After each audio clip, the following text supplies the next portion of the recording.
Монгол эл жумогу сыйкырдуу кетмен. Илгери бир хандын 8 уулу болуптур. Хан менин орун басарларым деп алар менен сыймыктанчу экен. Күндөр өтүп эгиздер эр жетишет. Бир күнү эле эгиздердин табити жоголуп, такыр тамак ичпей калышат. Буга сарсанаа болгон хан өлкөсүндөгү кыйынмын деген дарыгерлерди, ашпозчуларды алдыртып, уулдарын көрсөтөт. Бирок алардын бири да эгиздерди сакайта алышпайт. Айласы кеткен балдар: "Ата, табит ачуучу дарыны өзүбүз эле издейличи?" деп суранышат. Атасы макул болуп, жигиттер дары издеп жөнөшөт. Көп жол жүрүшкөндөн кийин ээн талаада катуу жерде кетмендеп жаткан дыйканды жолуктурушат. "Амансызбы, дыйкан эке?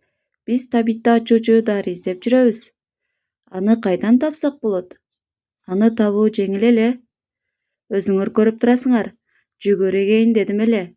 Эгер силер жардам берсеңер, анда бат эле бүтөбүз. Анан чогуу дарыга барабыз", дейт дыйкан. Жигиттер макул болушат.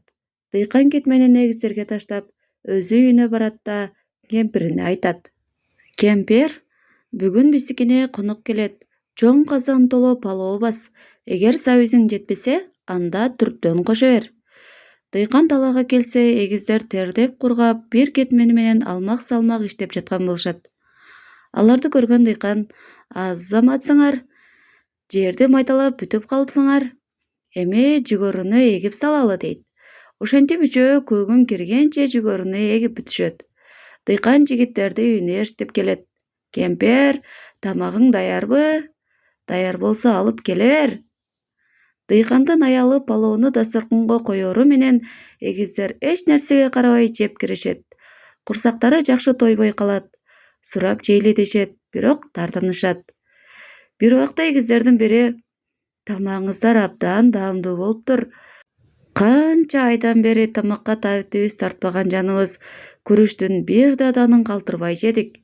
Деги тамакка кандай сыйкырдуу дары коштуңуздар эле?" деп таң калып сурайт. "Эч кандай сыйкырдуу дары кошкон жокпуз.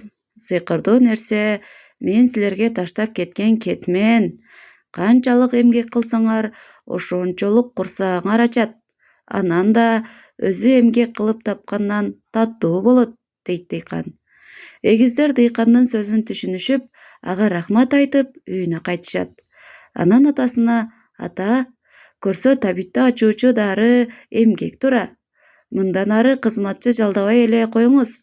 Бардык жумушту өзүбүз жасайбыз", деп эмгектенгенге өтүшүптүр.